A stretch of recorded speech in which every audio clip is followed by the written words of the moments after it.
In these uncertain financial times, there is something you can do to layoff-proof your income. And I'm going to talk to you about 3 ways to layoff-proof your income. What do I mean, layoff-proof your income? I mean, make your income layoff-proof, recession-proof, depression-proof. 3 things you can do. And under those 3 things, I got a lot of subpoints, so we're probably going to end up with 15 or 16 things. Okay, so now you know. The first thing you got to do, I'm going to give you all 3 of them first, and then we're going to talk about them. The first thing you have to do is you have to make more money in more ways. Make more money in more ways. See, right now, even if you have a job, whether you know it or not, if you're an employee, you have a business. You may not think of it as a business, but you have a business. But when you are an employee, you have a business and you have one client, and that client is your employer. But if you don't think of yourself as, okay, I am a business. And what you do in your business as an employee is you deliver a result to someone who's willing to pay you for that result.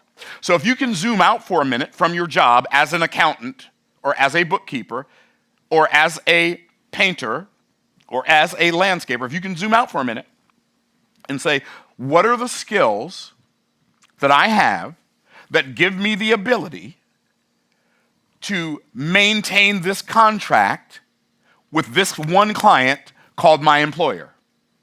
And then take an inventory of those skills. And then once you take an inventory of those skills, you figure out how you can utilize those very same skills to get another client.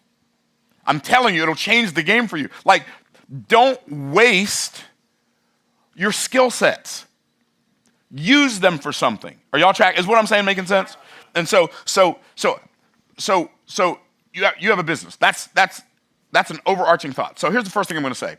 Let's say right now the government layoffs are not just going to cause income problems for the people who are laid off. The trickle-down effect of hundreds of thousands of people not getting paid for weeks is going to slap the economy across the face, the so-called economy across the face. And what's going to happen is it's going to negatively impact what people buy, which is going to negatively impact what businesses sell, which is going to negatively impact what businesses ship, and there's going to be a trickle-down effect. So what can you do? Like, you can start with something really simple. You ready? Find stuff that you used to use and sell it. All of us have stuff in our house, in our garage, in our basement that we used to use, but we don't have any use for it anymore. But I'm going to tell you something about stuff you used to use. One man's trash is another man's treasure. There are people who would love to pay you for that thing you'd throw away. So instead of throwing it away, put it on Facebook Marketplace. Put it on eBay. Put it on Craigslist. Take that thing that you have, and by the way, I'm going to give you some ideas. I'm going to give you some ideas of some things that you have that are laying around that you don't use anymore that you could sell. Right? Right? You could sell, like you could find stuff you used to use. You could find old phones. You could find old computers you don't use anymore. You could find golf clubs. I know, I have 5 sets, right? Golf clubs. You don't want, and some of y'all might judge me, but this is real. When you have a set of golf clubs and you use them for years, you develop a relationship with those clubs. You can't just get rid of them. They're like family. In fact, so when I used to fly commercial, people were like, "You're going to pay all that money to ship golf pay extra money to take your golf clubs?" I said, "These golf clubs are family. Don't be confused about it." Okay, so golf clubs, tools, furniture. That old desk chair that's old to you be new to somebody else. 6, appliances. There's stuff that you don't use anymore. You don't even use it, but you still have it. Find stuff you used to use and just sell it. You could make an extra $500 this week. Somebody that I know was driving down the road on his way to work. Somebody threw away an electric bike. It didn't have a charge. They just threw it away. It's out for the trash. He goes up, knocks on the door. Are y'all okay if I take that? Sure, take it.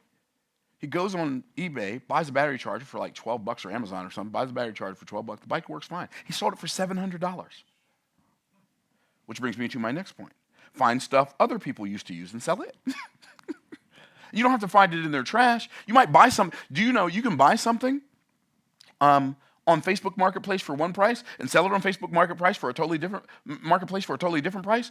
And by the way, why am I talking to you about Facebook Marketplace? Because I know everybody doesn't want to start a business and go hire people and build a team and do all that other stuff. But this is just stuff average, ordinary, regular, everyday people can do.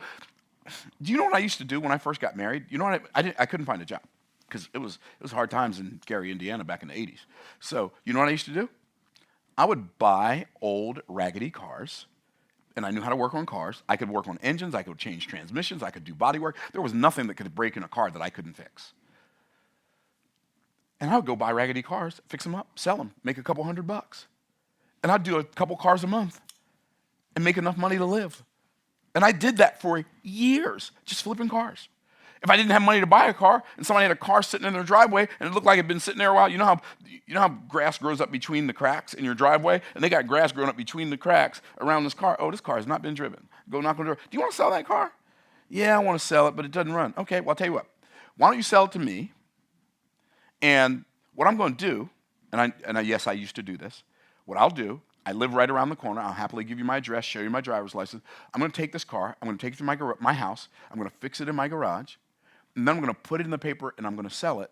And then you keep the title, and the day I sell it, I'm going to come give you the money, and then you give me the title, and everybody's happy. And I arbitraged cars because I didn't have enough money to buy them. And I'm telling you this because, like, Myron Golden wasn't always this guy who was making millions of dollars, blah, blah, blah, blah, blah, blah. No, I had to learn how to do that. But I learned the skills flipping cars. So find stuff other people used to use and sell it. Now, here's another one. Freelance online using skills you use at your job. How do you freelance online? Well, what you do is you can go on to on the websites like Upwork.com. I'm going to use my other one because this one, that point. You go on sites like Upwork.com. And you can sign up on there as a contractor. You don't even have to wait till you get laid off to do this. You have a job doing accounting, go on Upwork. People will hire you to do accounting projects for them. You're a graphic designer, go on Upwork.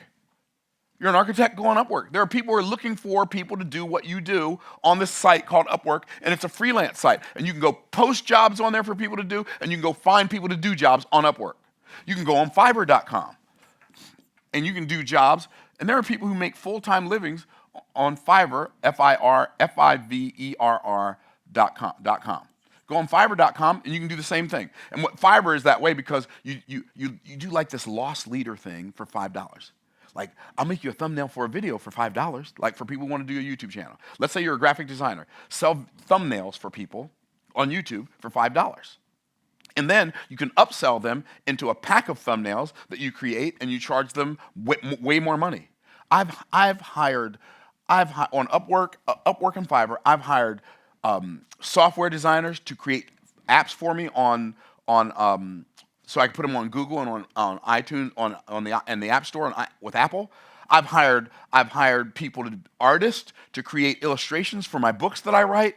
I've found people on Upwork. So whatever you do, if you do some kind of white collar, like professional technical job, you can put yourself on Upwork and you can get paid part-time to do projects on the side. Do you know AI? As a person who knows how to use AI, put yourself on Upwork, put yourself on Fiverr. Okay, cool. So now this is one of my favorites. And I'm telling you, it's kind of mind-blowing that you can do this, that we live in a day and age where you can film yourself doing your hobbies and start a YouTube channel. Absolutely mind-blowing. Film yourself doing your hobbies and start a YouTube channel. A friend of mine, Paul Jameson, he and I play golf together. He was a landscaper, okay? And he loves golf. And so he and I play golf together. And he's heard me rant, man, do what you do and turn the camera on, turn the camera on. He's like, I got tired of hearing you saying it, man. So back in January, I just decided Myron uploads a video every Monday. I'm going to upload a video every Monday. And he hired somebody part-time to film him playing golf. He said, I'm going to play golf anyway. He hired somebody to film him playing golf. He started a YouTube golf channel called Paul Jameson Golf. And he films himself playing golf against LPGA professionals. He's got one on there where he's playing golf against me.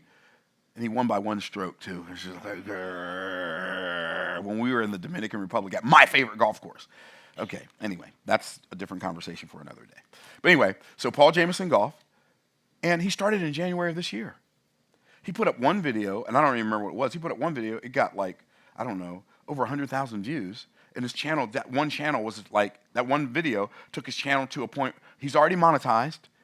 Like, and I don't know how much money he makes a month, but I know one month he made $3,000. Right. And he only has like a couple thousand subscribers, like maybe 2,000 subscribers. It's so like, film yourself doing your hobbies. You like to cook?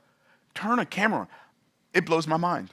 I go home and my wife watches these people cook stuff that we don't even eat on YouTube. It blows my mind. But all I'm saying is, if you film yourself doing your hobbies, you can start a YouTube channel and make thousands of dollars a month. What kind of world is this that we live in? There are TV shows where people build cars, and there are TV shows where people build motorcycles, and there are TV shows where people go to pawn shops and buy stuff. Like, take the thing that you do, document it with a camera, and turn it into a YouTube channel. It's mind-blowing. Okay, that one doesn't work for you? How about this? Find someone you like to talk to about important things and start a podcast. And you and that other person interview people. Like, let's stop making this hard. It's kind of like somebody asked me this morning. Like, well, my son asked me a long time ago. Like, Dad, what does somebody have to do to go from the Myron you used to be to the Myron you are now?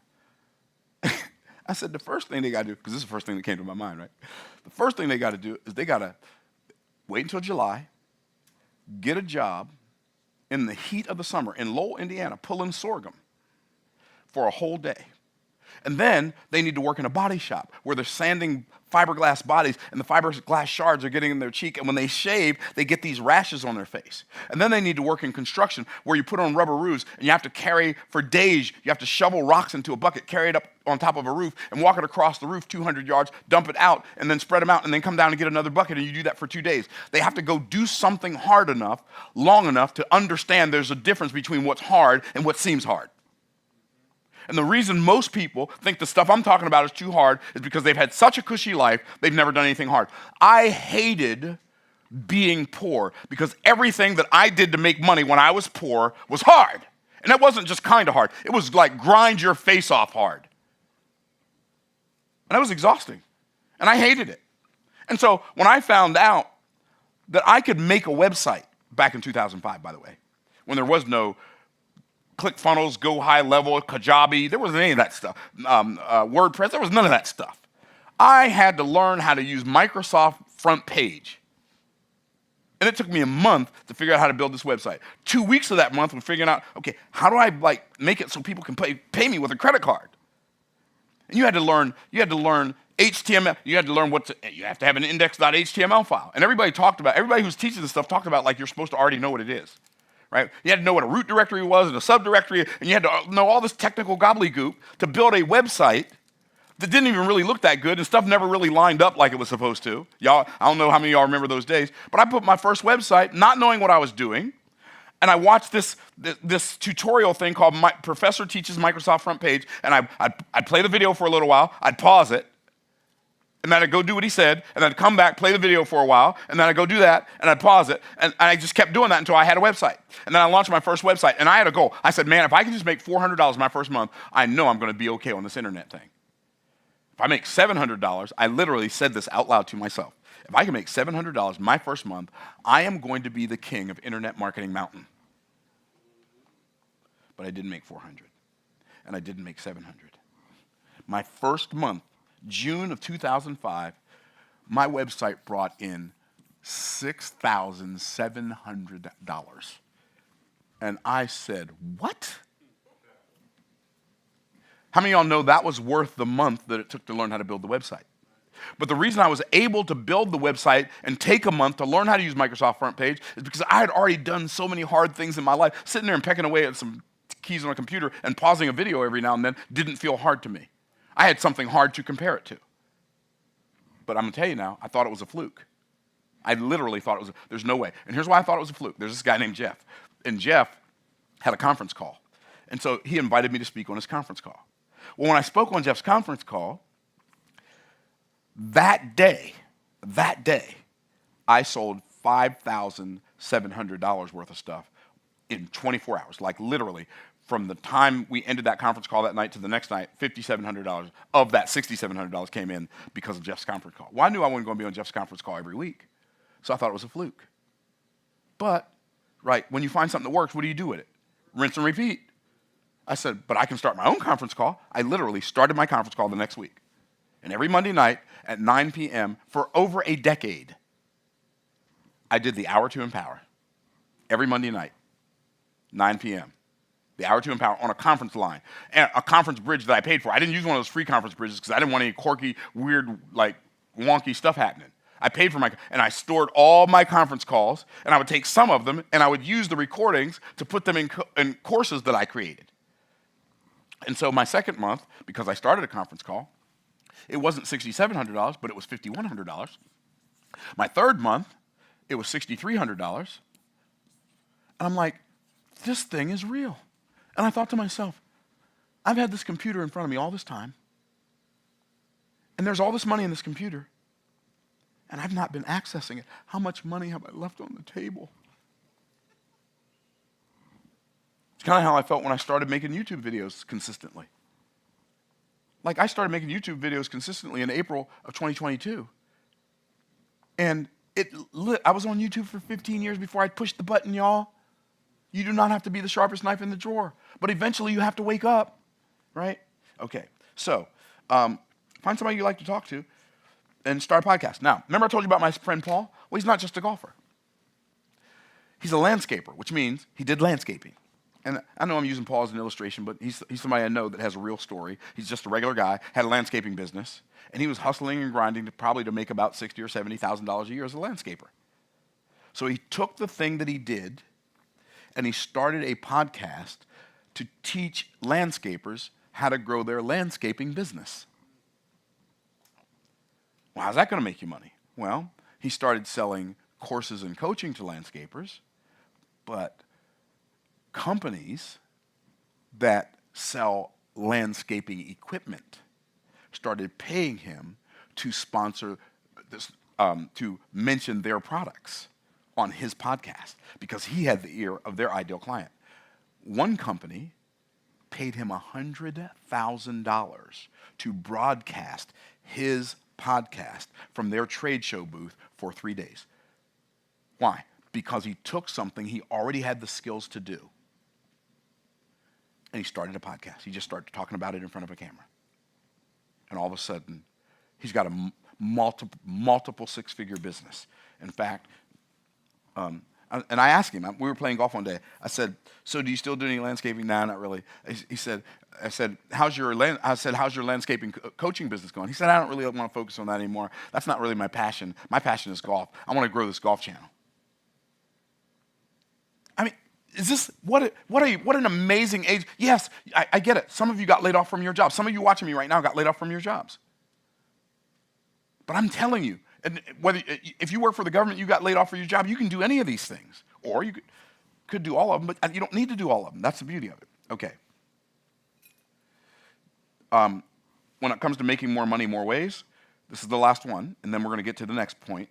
This is all under point number 1. Okay. Figure out which of your skills would help the most people and create some intellectual property. What's intellectual property? Intellectual property is, the simplest intellectual property to create is a book. Y'all see this book right here? It's called From the Trash Man to the Cash Man, How Anyone Can Get Rich Starting From Anywhere. It is at 147 pages. I wrote this book 19 years ago. How long ago? How long? 19 years ago. This book makes me over 100,000, on average, over 100,000 a year. $100,000 a year for work I did 19 years ago. Now, what's mind-blowing, I have seen other people. I don't sell this book on Amazon. I sell it on my own website. It's only $20, right?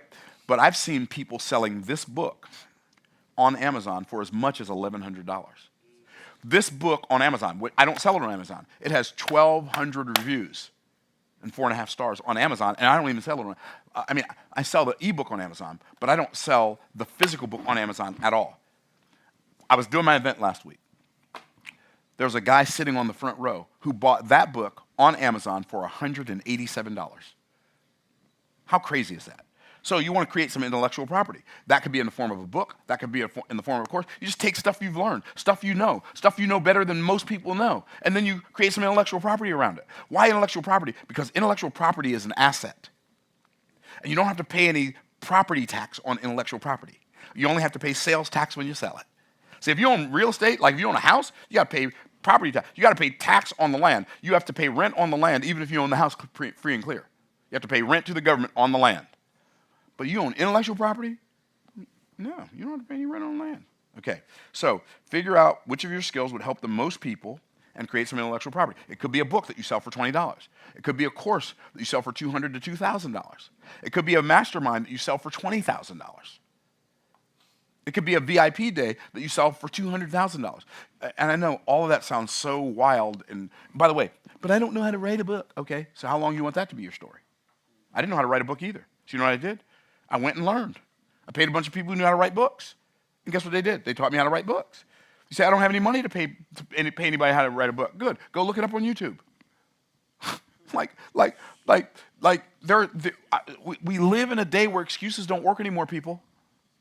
Y'all tracking? Okay. This book, I wrote this book in 3 days. 3 days. It took me 3 days of my life to produce something that has made me millions and millions of dollars. That's insane to me. What a day to live. I just threw my book on the floor. Okay, so make more money more ways. That's the first one. We have 2 more, okay? I told you there's subpoints under the main points. Okay, manage your money. Now, here's what I like the concept of managing money. I don't like the concept of budgeting. I hate the word budget. I twitch a little bit when I hear that word budget, right? But I like the idea of managing money because now I'm in control of my money. I don't have a piece of paper in control of me and my money. So what does manage your money mean? Well, I don't know how you do it. But in this book, I have a chapter. It's chapter 13, and it's called You Can If Your Cans Say You Can. Now, this is how, when I was broke, this is one of the things that helped me get rich. This is the trash man to the cash man money management system. Y'all ready? Say I'm ready. Okay, here we go. So, what you do when you get paid, you take your money and you put it in 6 different cans. And you don't put your money in the can, you put your money in the bank. Literally, have 6 different checking accounts. 6 different bank accounts. And you put the ledger for each bank account in one of these cans. Okay?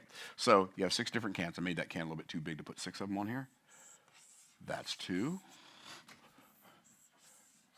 This is 3. Yeah, make them bigger, Myron. Yeah, go ahead and run out of space. Okay, 4. Okay, we got it. 5.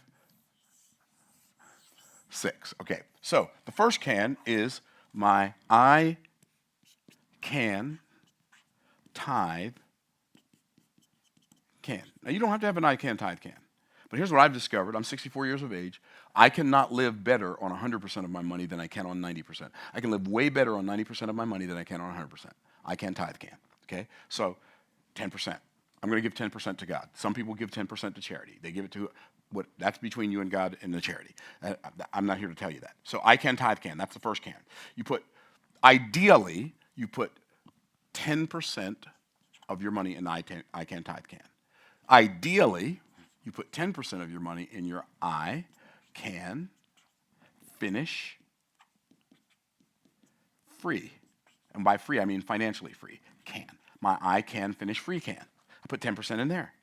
Then I put 50% of my money, of my income, in my I can pay my bills can. And before you jump to conclusions, say, but I need, it takes more than 50%. I know, I'm going to talk about that. It takes more than 50% of my money to pay my bills. I got it. Calm down. Pump the brakes. Okay, so then you put 10% in your I can save for what I want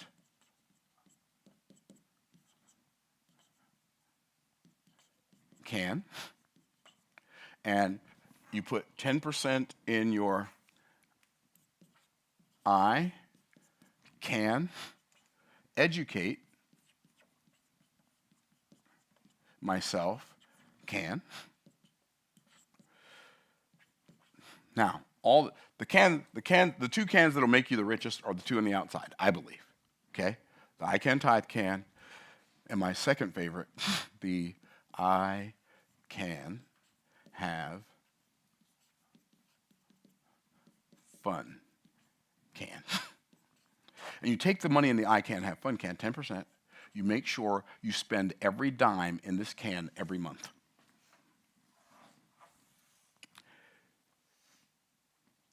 That can will inspire you to make more money than your I can finish free can. Like you take the thing that you love to do, or you take the thing that your family loves to do, and you take that I can have fun can, and you literally spend all the money in it every month. You can't, other ones, you don't have to spend all the money in them every month. But that one you have to spend all the money. This changed my life in ways you can't imagine. Now, you say, but Myron, I can't live, it takes 70% of my money. Okay, great. So you pay 10%, 70%. So you do 70% of your money to pay your bills, okay? So 70 and 10 is 80. So I got 1, 2, 3, 4. I put 5% in this can, 5% in this can, 5% in this can, 5% in this can until my income goes up. And my income will go up. Why? Because if I'm managing my money, money will stop being repelled by me. God is not in the habit of continuing to bless people with things they perpetually waste. I cannot emphasize enough how much this will change your life if you will do it. Okay? So hopefully that's helpful. And y'all understand everybody understand what I just did right there about if you can't pay your bills with half of your money. Take the amount, whatever percentage that is that you can pay your bills with. But if all you can do after you tithe and pay your bills is put $1 in each one, like $1, put that on the wrong side. Okay, in each one of these cans, put $1 in each one of these cans. But do not let a month go by where you don't put money in those cans. I'm telling you, it'll change everything for you. Okay, so you manage money better. That was point number 2. Was that helpful? Okay, point number 3. Then after you make more money, more ways, you manage your money, now you multiply your money. Okay, why am I saying multiply your money? Because rich people know, poor people don't know this. Saving money is a bad idea. How's that for opening you up? What do you mean saving money is a bad idea? Now, if you have internal resistance, here's why you have internal resistance to what I just said. Because you think the only alternative to saving money is spending money. But I'm not talking about spend all your money. I'm talking about the money that you used to save, stop saving it and start investing it. Start putting it in things that become worth more over time. If you just save money, because of taxes and inflation, the money that you are saving becomes worth less over time. Why would you save something that is deteriorating? You have to invest it in something that can stay ahead of taxes and inflation. And I'm telling you, if you will do those 3 things, make more money more ways, and I covered a bunch of them, and you'll manage your money with the I can system, I can if my can say I can, and you will multiply your money by investing. And you might invest in real estate. You might invest in the stock market. You might invest in commodities. I don't know what you're going to invest in, but invest in something. Put your money in something where it's going to grow, not just sit there and let the bank use it and make money off of it, and while you make nothing, and then they charge you interest when they loan you your money on your credit card. It's insane. So, if you will do these things, you can literally layoff-proof your income and protect your family, your finances, and your future in these very, very uncertain times. I hope this video helps you and blesses you in ways you can't imagine, and I'll look forward to seeing you on the next video. Bye for now.